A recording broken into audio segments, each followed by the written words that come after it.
अभी तक जो मैंने पढ़ाया है वो आपको मैकेनिकल वेव पढ़ाया है। मैकेनिकल में अगर बात करें तो साउंड पढ़ाया, ध्वनि पढ़ाई है अभी तक मैंने। ध्वनि की मैंने सब वैरायटी की बात करी है कि ध्वनि पर किसका किसका इफेक्ट पड़ता है। अगर हम दाब बढ़ाते हैं ध्वनि पर कोई प्रभाव, और अगर फ्रिक्वेंसी का फर्क, फ्रिक्वेंसी का भी कोई फर्क नहीं पड़ता, मतलब आवृत्ति घटाओ बढ़ाओ, लेकिन ध्वनि पर कोई फर्क नहीं पड़ेगा। और ध्वनि पर पड़ता फर्क तो तापमान का, तापमान बढ़ेगा ध्वनि का वेग बढ़ता है, ठीक है। और अगर ध्वनि की स्पीड ऑफ साउंड की बात करें तो आर्द्रता कहें तो ह्यूमिडिटी का फर्क पड़ता है। अगर ह्यूमिडिटी बढ़ेगी तो ध्वनि की चाल बढ़ती है। और एक चीज़ बताई थी मैंने आपको, याद करो पिछली क्लास में, कि अगर घनत्व जितना कम होता है ध्वनि की चाल उतनी ही ज़्यादा होती है। इसका मतलब घनत्व का भी फर्क पड़ता है। और एक पढ़ाया था कि जो हमारी कठोरता होती है, कठोरता जितनी ज़्यादा होती है ध्वनि की चाल उतनी ही। ये मैंने 5-6 वैरायटी बताई थी। हमने कहा इफेक्ट ऑफ साउंड, साउंड की वो सॉरी स्पीड ऑफ साउंड, यानी ध्वनि की चाल पर किस किस का फर्क पड़ता है, प्रभाव पड़ता है, वो बता दिए थे। टाइप आज हम पढ़ाने वाले हैं डॉपलर्स इफेक्ट। डॉपलर्स इफेक्ट में आपको ये पढ़ाने वाले हैं कि जैसे मान लिया कि किसी गाड़ी पे कोई वो लगा हुआ साउंड, आवाज़ आ रही है, जैसे जैसे वो कोई चीज़ आपके पास आती है, आप कहते हैं कोई चीज़ पास आ रही है, तितली सुनाई देने लगती है। मान लिया आप देखते हो कि जो हमारे भोले बाबा का वो चलता है, क्या नाम, कौन सा महीना होता है जब वो चलता है, कांवड़ यात्रा चलती है, हाँ सावन में। तब उस टाइम पे जैसे कोई डीजे लगा हुआ आता है, दूर होता है थोड़ी कम आवाज़, जैसे जैसे पास आता है ज़्यादा ज़्यादा आवाज़ आने लग जाती है, होता ही ऐसा। तो इसमें कितनी फ्रिक्वेंसी आपको फील होगी जैसे जैसे पास आएगा। कभी कभी क्या होता है, हम हैं और उधर से आ रहा है वो साउंड लगा हुआ, हम साउंड की तरफ आ रहे हैं, साउंड हमारी तरफ आ रहा है, तो कितनी फ्रिक्वेंसी फील होगी आपको। इस टाइप के क्वेश्चन होते हैं। कहें तो इसको हम एक बार पीडीएफ पे ले चलते हैं, डायरेक्ट डॉपलर्स इफेक्ट को पढ़ाने वाले। डॉपलर्स इफेक्ट में पढ़ाना बेटा ये है, देखो डॉपलर इफेक्ट में ये पढ़ाना है कि मान लिया कि ये आप खड़े हुए हैं और ये कोई गाड़ी है जिसमें पीछे की तरफ लगा हुआ है एक साउंड, जो कि फ्रिक्वेंसी इसकी एफ है। मान लिया ये वाला आदमी इसकी तरफ जा रहा है और ये वाली गाड़ी इसकी आदमी की तरफ आ रही है। अगर दोनों एक दूसरे के पास पास आ रहे हैं, मैंने कहा उधर से आ रहा साउंड लगाओ हमारी तरफ और हम जा रहे हैं उसकी तरफ, दोनों एक दूसरे के पास पास आ रहे हैं, तो मेरे भाई फ्रिक्वेंसी होगी ना वो बड़ी ज़्यादा लगेगी आपको, तारक तो ज़्यादा लगेगा, जो उसकी फ्रिक्वेंसी होगी उससे ज़्यादा फ्रिक्वेंसी आपको लगेगी। अगर तुम उसकी तरफ जाओगे वो तुम्हारी तरफ आएगा। जो सोर्स और ऑब्जर्वर, कहे तो श्रोता और स्रोत, इसमें ऑब्जर्वर कौन है, श्रोता यही है ना आदमी, और सोर्स ये है, स्रोत ये है, और ये दोनों पास पास आएंगे तो फ्रिक्वेंसी मान लिया इसकी फ्रिक्वेंसी अगर 50 हर्ट्ज हुई तो हो सकता है इस वाले को 60 हर्ट्ज फील हो। कितनी, 60। अब मेरे भाई ये गाड़ी जा रही है दूर दूर और ये आदमी आ रहा है इधर, तो उसको लगातार फ्रिक्वेंसी कम होती नजर आएगी। एक टाइम वो आएगा उसको लगेगा ही नहीं गाना बज रहा है, ऐसी बात। उसको फ्रिक्वेंसी लगातार कम होती जाएगी, जिसकी फ्रिक्वेंसी कम होती है उसका तारत्व कम होता है, धीरे धीरे कम होता जाएगा, ये बताना चाह रहे। अच्छा, यहाँ पर हम बात करने वाले फ्रिक्वेंसी पे। जो डॉपलर इफेक्ट है ये हमारी आवृत्ति पे डिपेंड करता है कि आवृत्ति बढ़ेगी घटेगी, दूर जाएगा पास रहेगा उस पर। अच्छा, इसमें हम अगर परिभाषा की बात करें तो इस परिभाषा में लिखा हुआ है, देखो, श्रोता और ध्वनि के स्रोत के बीच के सापेक्ष गति, जो सापेक्ष गति होती है, अगर दूर दूर जाते दूर की दूर होते तब भी सापेक्ष गति, पास पास आते तब भी सापेक्ष गति। श्रोता और ध्वनि के स्रोत, ये ध्वनि का स्रोत वो और श्रोता ये, के बीच के सापेक्ष गति ध्वनि की आवृत्ति में होने वाला आभासी परिवर्तन ध्वनि का डॉपलर प्रभाव कहलाता है। जो हमारी ध्वनि होती है इसकी जो आवृत्ति होती है, फ्रिक्वेंसी होती है, इसमें चेंज लगता है आपको। अगर कोई चीज़ पास में आती है फ्रिक्वेंसी बदल ही लगातार, आपको ज़्यादा सुनने लग जाता है, तो उसी चेंज को हम ध्वनि का डॉपलर प्रभाव कहते हैं। डॉपलर प्रभाव से जो क्वेश्चन आते हैं वो कभी कभार अगर स्पेशल साइंस में आएगा तो मेरे भाई न्यूमेरिकल पूछा जा सकता है। अच्छा, इधर आ जाओ, मैं एक चीज़ और बात करेंगे इस पे। इसका सीधा साधा सा फॉर्मूला होता है, इसका सीधा साधा फॉर्मूला होता है कि अगर ये पास आएंगे तो फ्रिक्वेंसी बढ़ेगी, ये पास आ रहे हैं फ्रिक्वेंसी बढ़ेगी, और दूर दूर जा रहे हैं तो फ्रिक्वेंसी घटेगी। ये बात समझ में आ गई है। और मैंने कहा ये फ्रिक्वेंसी जो आपको नई फील होगी, जो उसकी ऑब्जर्व जो सोर्स होगा उसकी तो होगी, मान लिया कि मेरा साउंड बज रहा 50 हर्ट्ज पे तो 50 हर्ट्ज ही देगा, लेकिन अगर तुम पास आएगा तो तुम्हें ज़्यादा फील होगा, उसको कह दिया मैंने एफ डैश। और मैंने कहा वेलोसिटी ऑफ साउंड लगाई है यहाँ पे, प्लस वेलोसिटी ऑफ ऑब्जर्वर लगाएंगे, जो श्रोता सुन रहा है वो कितनी उसकी चाल है, वो कितनी चाल से पास जा रहा है। और बी माइनस बी एस कहें तो एफ डैश बराबर V plus V zero V O V observer V minus V S और इनटू में फ्रिक्वेंसी और सोर्स की कहें तो ये वाली फ्रिक्वेंसी होती है वास्तविक आवृत्ति जिससे बज रहा होता है गाना, और ये वाली तुम्हें सुनाई देगी। और यहाँ पर मैंने नीचे लिखा भी है, ध्यान से देखो मेरे भाई,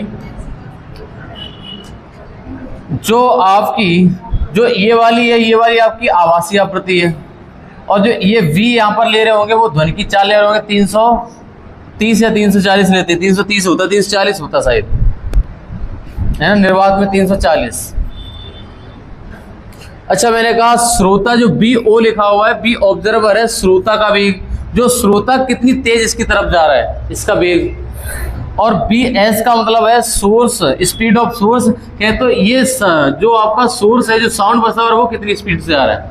मान लिया 10 किलोमीटर प्रति घंटा से आ रहे हैं, 15 किलोमीटर प्रति घंटा से पास आ रहे हैं, और मान लिया इसमें फ्रिक्वेंसी F है जो कि हमारा 100 हर्ट्ज दे रखा है, तो इसको 100 हर्ट्ज से ज़्यादा फील होगी। पहली बात तो 100 हर्ट्ज नहीं, उसको ज़्यादा लगेगी यार, यही डॉपलर इफेक्ट है। अच्छा, इसमें और एक चीज़ जान लो, ये वाला फॉर्मूला मोस्ट इंपोर्टेंट है, इस वाले फॉर्मूले से न्यूमेरिकल बनते हैं। एफ डैश बराबर बी प्लस बी जीरो बोल देते कोई बच्चे, एफ बराबर V plus V zero V minus V S और इनटू का एफ, या फिर कोई बच्चे ऐसे याद करते हैं एफ डैश अपॉन एफ बराबर V plus V zero upon V minus V S, मतलब एफ को नीचे ले आते हैं, एफ डैश अपॉन एफ बराबर V plus V zero upon V minus का बी एस। अच्छा, बताने ये वाले हैं, इसके न्यूमेरिकल आते हैं, न्यूमेरिकल तो बाद में कराएंगे हम।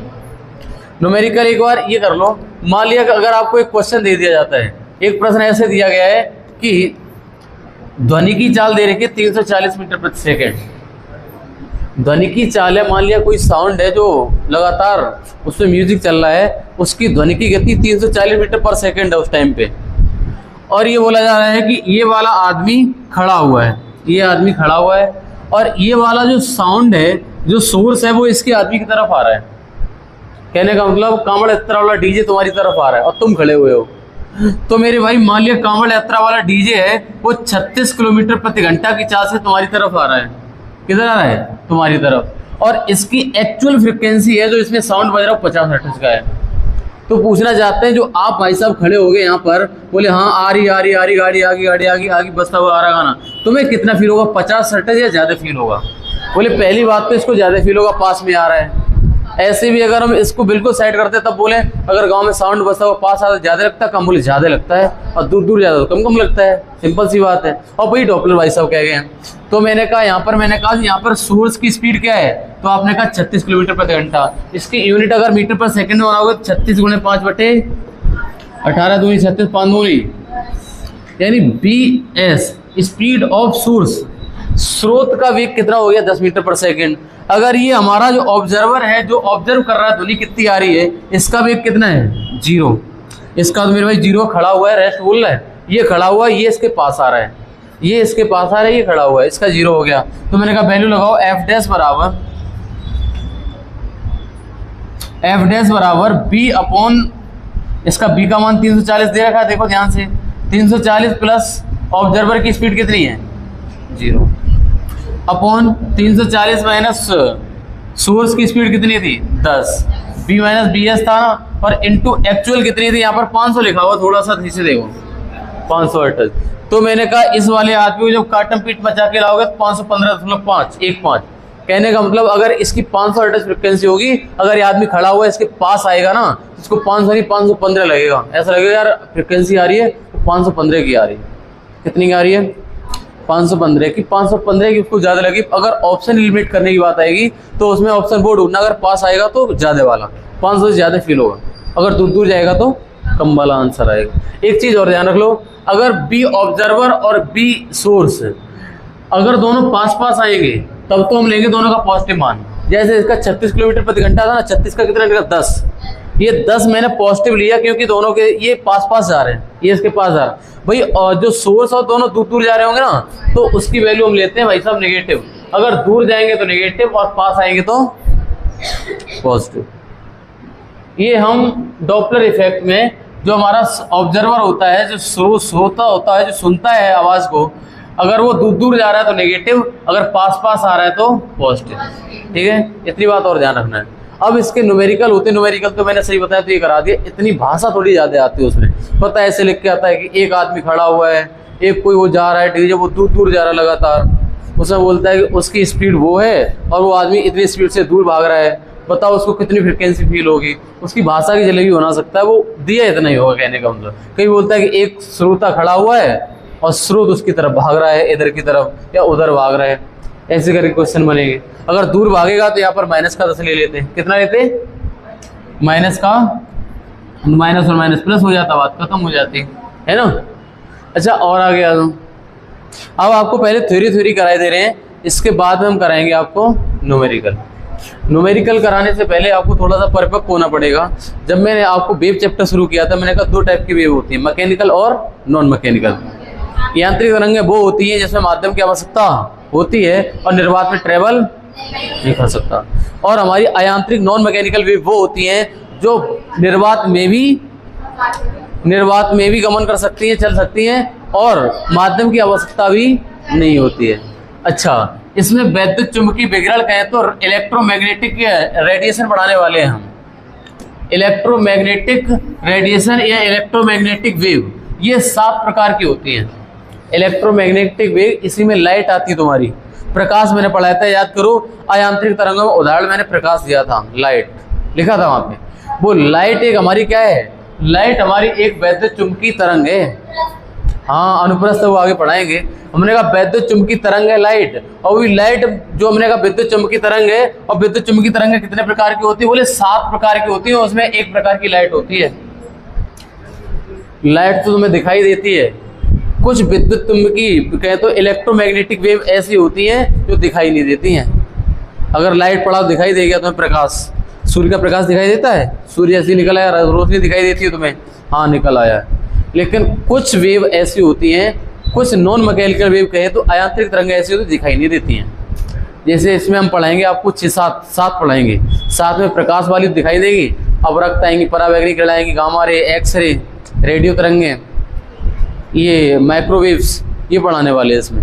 ये 7 प्रकार की होती है, उसी में होती है लाइट, और लाइट हमारी एक अयांत्रिक तरंग है, ये याद कर लो।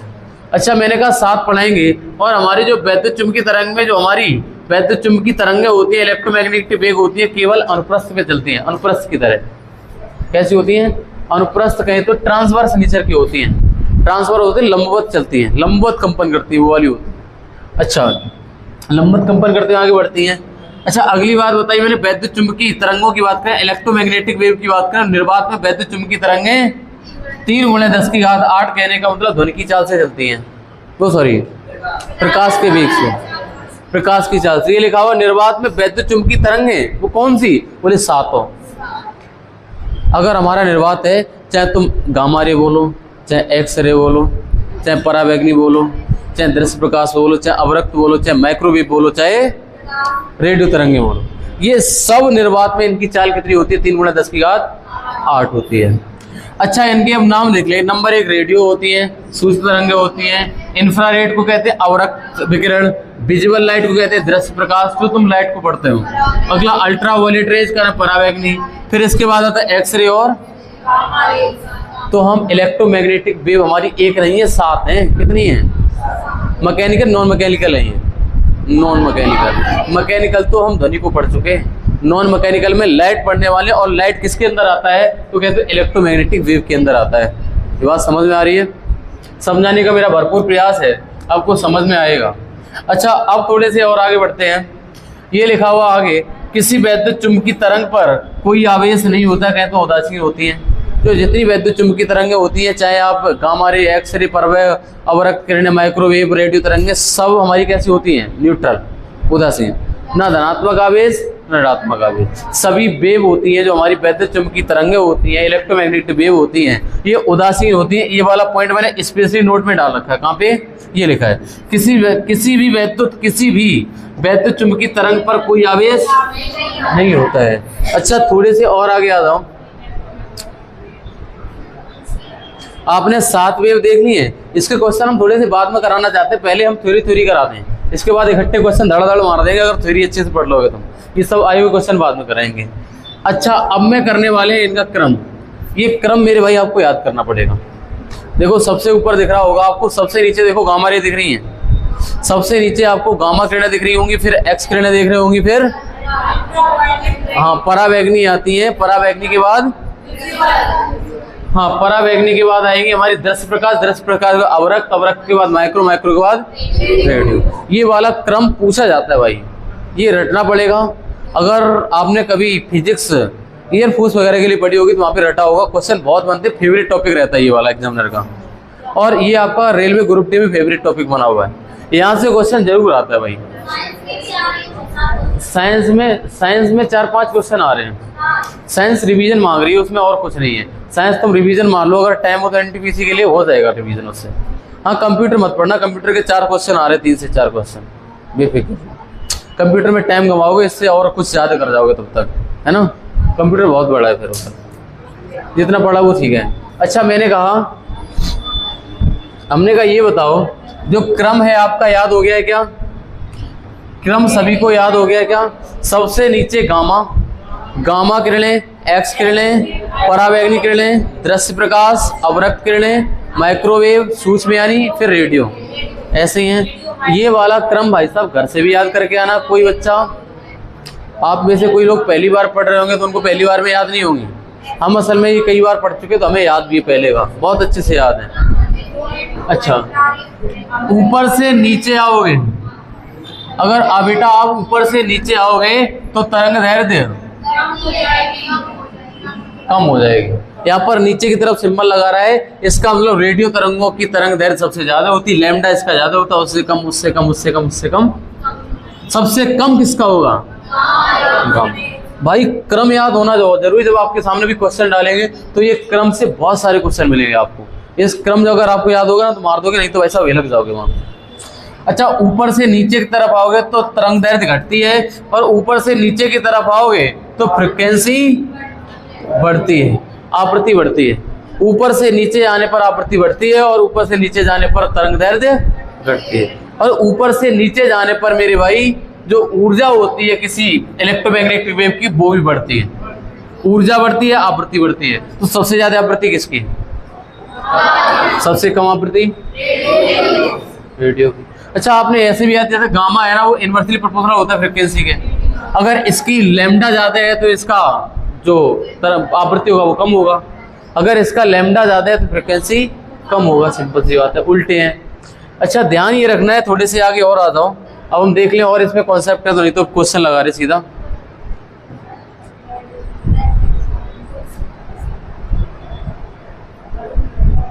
अब बहुत सारे रेलवे एग्जाम के क्वेश्चन लगे हुए हैं, इनको आपको करना मेरे भाई। जैसे क्वेश्चन नंबर 13 दिख रहा है, इसको करिए भाई।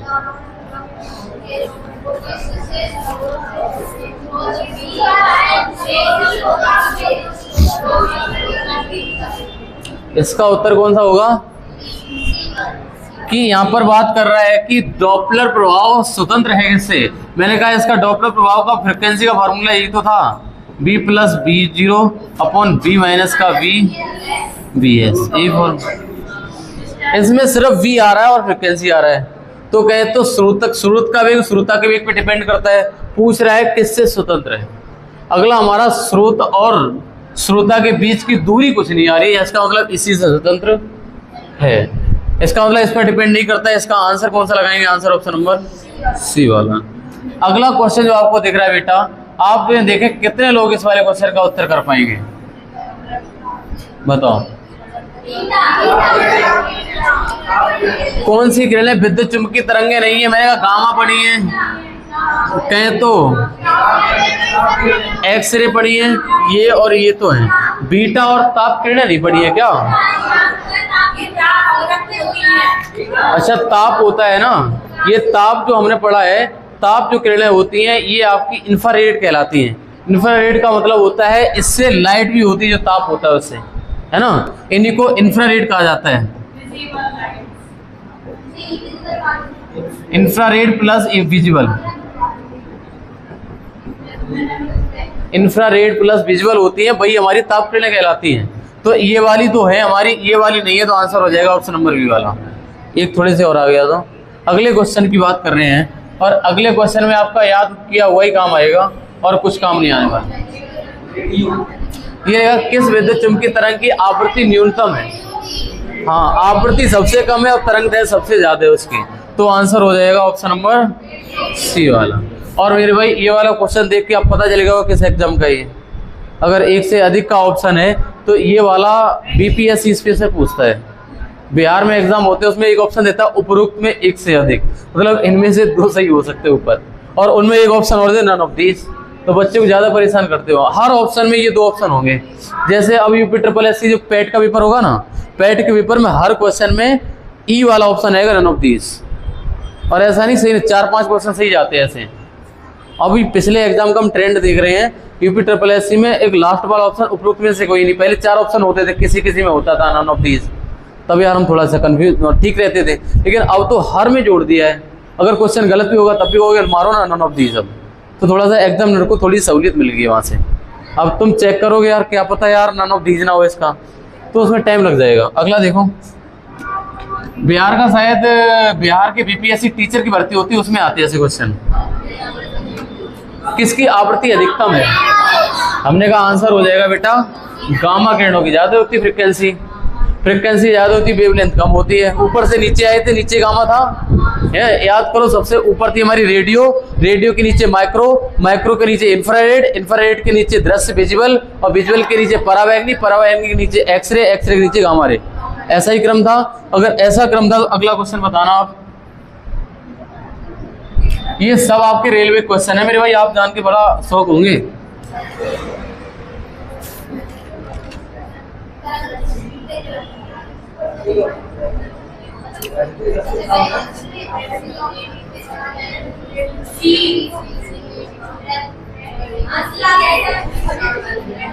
देखो जब आप इस वाले को कर रहे होंगे बेटा, तो आप ये कहेंगे तरंगे अपनी तरंग दैर्ध्य के घटते क्रम में। तरंग दैर्ध्य का घटता क्रम ये कह रहा है कि सबसे बड़ा वाला आगे लगाओ तरंग दैर्ध्य का, तो सबसे बड़ी किसकी होती है? तो रेडियो, तो बेटा 3 ऑप्शन में डी वाला कट गया। रेडियो के बाद परावैंगनी, परावैंगनी के बाद दृश्य प्रकाश, दृश्य प्रकाश के बाद नहीं, परावैंगनी बाद में आता, दृश्य प्रकाश पहले आता, गलत हो गया भाई। रेडियो तरंगे दृश्य प्रकाश, इंफ्रारेड भाई पहले आता, दृश्य बाद में आता, गलत है। इसमें इंफ्रारेड पहले आता, उसके बाद दृश्य आता है। रेडियो तरंगे, फिर इंफ्रारेड, फिर दृश्य प्रकाश, फिर एक्स किरण है। हाँ जरूर नहीं सातों दे, उनमें से बीच में से उठा सकता है एक एक। जैसे मैंने तो आपको उदाहरण के लिए लिख दे एक बार, मैंने कहा सबसे पहले आती है हमारी रेडियो वेव, रेडियो से उसके बाद आती है माइक्रो, माइक्रो के बाद इंफ्रा आती है, वेरी गुड, विजुअल आती है, विजुअल के बाद हाँ परावैंगनी यूवी रेस, और परावैंगनी के बाद आती है हमारी एक्सरे, और एक्सरे के बाद आएगी हमारी गामा रे। ये वाला क्रम होता है। अब पता है इनको क्रम में लगाएगा, मान लिया एक रेडियो उठा लिया, एक इंफ्रा उठा लिया, एक यूवी उठा लिया, और इनको क्रम में लगवा सकता है। अगर बीच वाला नहीं दिया है तो आपको ये मान के चलना पड़ेगा कि सबसे आगे रेडियो की आएगी, अगर इंफ्रा और यूवी दे रखी तो इंफ्रा पहले आएगी। क्लियर हो पा रहा है? और ऐसा ही ये वाला क्वेश्चन था बेटा, इसमें 7 थोड़े दे रखी, 3-4 दे रखी उसने, और क्रम ही पूछता है। बड़ा एग्जामिनर की आदत बन चुकी है, इसका हमेशा क्रम आया है, क्रम से आधारित क्वेश्चन। अब देखो अगला वाला,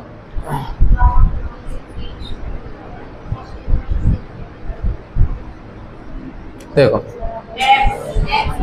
विद्युत चुम्बकीय तरंग दैर्ध्य परावैंगनी और गामा के बीच में आती हैं। परावैंगनी और गामा के बीच में तो एक्स आती है, अभी पढ़ाया था मैंने, आंसर आया ऑप्शन नंबर बी वाला। अच्छा अगला क्वेश्चन,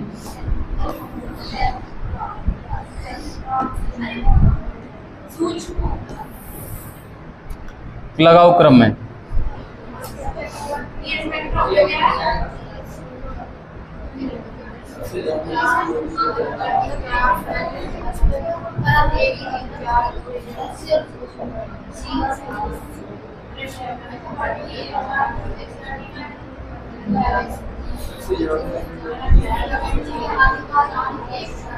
देखो हमने कहा लिखा है निम्नलिखित में से कौन सा सही क्रम है, उनकी तरंग दैर्ध्य बढ़ती है, बढ़ते हुए क्रम में लिखनी है तरंग दैर्ध्य, तरंग दैर्ध्य बढ़ते हुए क्रम में लिखनी है। तो मैंने कहा तरंग दैर्ध्य सबसे बढ़ते हुए क्रम में देखो radio, micro, infrared, visual, visual के बाद यूवी, यूवी के बाद एक्सरे, एक्सरे के बाद गामा रे। अब इसमें बोला है कि कौन सा सही क्रम है उनकी तरंगदैर्घ्य बढ़ती है। तो मैंने कहा तरंगदैर्घ्य बढ़ती है तो सबसे छोटा पहले लगाओ, तो सबसे छोटा गामा है इसमें, गामा है नहीं। गामा के बाद कौन सी एक्स है, एक्स भी नहीं है। एक्स के बाद परावैगनी है क्या, परावैगनी 3 नंबर पहले आएगा, 3 नंबर पहले आएगा, 2 ऑप्शन बचे। परावैगनी होगा, परावैगनी के बाद हमारा कौन सा आता है और उधर बढ़ो, विजुअल यानी दृश्य वाला आएगा। परावैगनी के बाद 3 के बाद 1 आना, 3 के बाद 1, 3 के बाद 1, 3 के बाद 1 आ गया। उसके बाद कौन सी आएंगी, अवरक्त आएंगी, फिर आएंगी सूक्ष्म यानी 4 नंबर सबसे बाद में आएगा, जो कि हमारा विकल्प देगा सबसे ज्यादा, है ना। ये वाला क्रम वही बच्चा लगा पाएगा मेरे भाई, अगर भूल गया तो नहीं लगेगा क्रम। हाँ हल्का फुल्का अगर याद रह गया, रेडियो और गामा याद है कि रेडियो वाले की ज़्यादा है वेवलेंथ और गामा वाले की कम, और उधर उल्टा चलता फ्रिक्वेंसी में, तो अंदाजा थोड़ा बहुत लग जाता है, लेकिन याद होता तो क्लियर कट आंसर देता। ऐसे क्वेश्चन में तो याद ही होना चाहिए, नहीं तो भाई गलती होने के चांस रहते हैं। थोड़ा ऑप्शन की हेल्प ले लिया करो अदरवाइज। अच्छा देखो, कोई बच्चा बोल सकता है क्या इसके बारे में, देखो 11वां क्वेश्चन।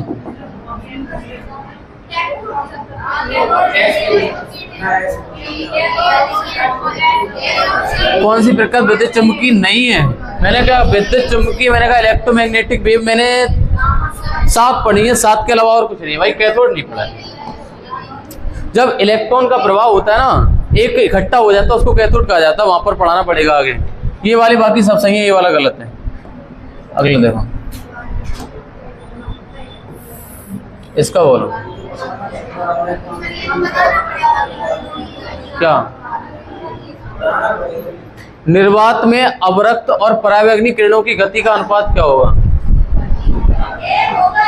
यस, इसका आंसर 1 होएगा, क्योंकि मैंने क्लास शुरू करने से पहले ही बताया था कि जो हमारी इलेक्ट्रोमैग्नेटिक वेव होती है निर्वात में सभी की चाल, मैंने कहा अवरक्त की होगी 3 × 10⁸ मीटर प्रति सेकंड, और परावैगनी की होती 3 × 10⁸ मीटर प्रति।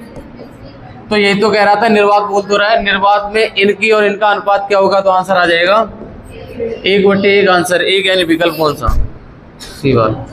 क्वेश्चन का फॉर्मेट देखो और था क्या, देखो इसमें यही एग्जामिनर होता है यार। एग्जामिनर जब बनाता है ना तो ऐसा कोई तुरंत बन जाता है, कोई कहता है यार समझ में नहीं आया, भाई बनता है। और लेकिन कॉन्सेप्ट बहुत आसान है इसका। देखो अगला देखो,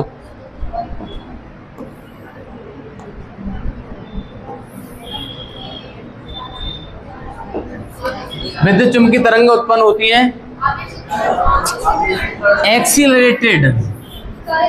याद करो जब मैंने उधर चार्ज पढ़ाया था आपको, है ना, चार्ज की एक समान गति से विद्युत क्षेत्र बनता है, और इसमें अगर एक्सीलरेशन, अगर चार्ज होता है ना वो दिशा बदलता है तब भी त्वरित होता है, त्वरण का मतलब, और स्पीड बढ़े और घटे तब भी त्वरण होता है। स्पीड लगातार बढ़ रही त्वरण हो रहा है ना, और लगातार घट रही त्वरण हो रहा है ना, और दिशा बदल रही तब भी त्वरण होता है। 3 कंडीशन में होता है। और मैं कह रहा हूं कि यहाँ पे चुंबकीय तरंग इलेक्ट्रोमैग्नेटिक वेव की बात हो रही है, तो इलेक्ट्रोमैग्नेटिक वेव तभी होता है जब हमारा चार्ज त्वरित होता है, एक्सीलरेटेड होता है। आंसर होगा बी वाला। ये वाला याद करो, मैंने लिखाए थे 2 टाइप बांट के वहां पे। अच्छा एक क्वेश्चन और है,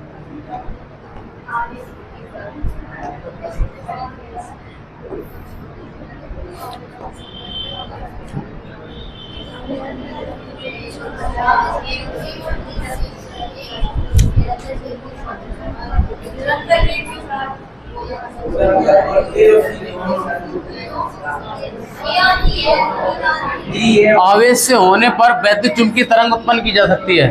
मतलब किसी चार्ज से इलेक्ट्रोमैग्नेटिक वेव बन सकती है जब चार्ज एक्सीलरेटेड होगा। पहली बात तो मैंने कहा नंबर 1 निरंतर वेग के साथ चल रहा है, मतलब मूविंग द कांस्टेंट वेलोसिटी, गलत बात है भाई। अच्छा अगला है moving in the circular orbit, कहने का मतलब जब गोल गोल घूम के दिशा बदलेगी, दिशा बदलने का मतलब एक्सीलरेशन, इसका मतलब पहला वाला सही है। अच्छा विद्युत क्षेत्र में जब गिरेगा तो उसकी चाल में परिवर्तन आएगा, चाल बढ़ेगी घटेगी, चाल बढ़ना घटना ही तो हमारा एक्सीलरेशन होता है। तो सी वाला भी सही उत्तर हमारा सुइटेबल बनना ऑप्शन नंबर डी वाला।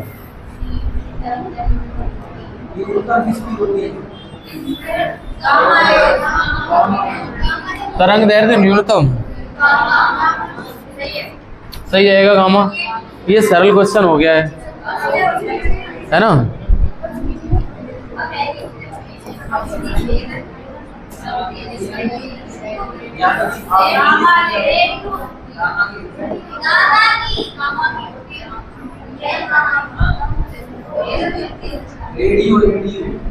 बताओ किसकी भेदन शक्ति अधिक होती है? हाँ, भेदन शक्ति किसकी ज्यादा होती है? तो मैंने कहा जिसमें ऊर्जा ज्यादा होती है, जिसकी फ्रिक्वेंसी ज्यादा होती है, उसी की भेदन क्षमता ज्यादा होती है। आंसर हो जाएगा गामा रे। एक क्वेश्चन और ये वाला, एक्सरे है, गामा रेज की ज्यादा होती है, उसकी ऊर्जा ज्यादा होती है। एक्सरे है कैसा है? उदासीन कण होएगा इसका आंसर बेटा, उदासीन कण।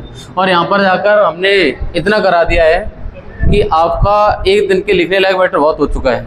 इसको कल और बढ़ा लेंगे आगे, 1-2 क्लास जस्ट लगने वाली। हम कोशिश कर रहे हैं कल हम खत्म कर दें वेव को, पूरा प्रयास रहेगा। अगर क्लास पूरी होती है हमारी तो कल हम वेव को ख़त्म कर देंगे।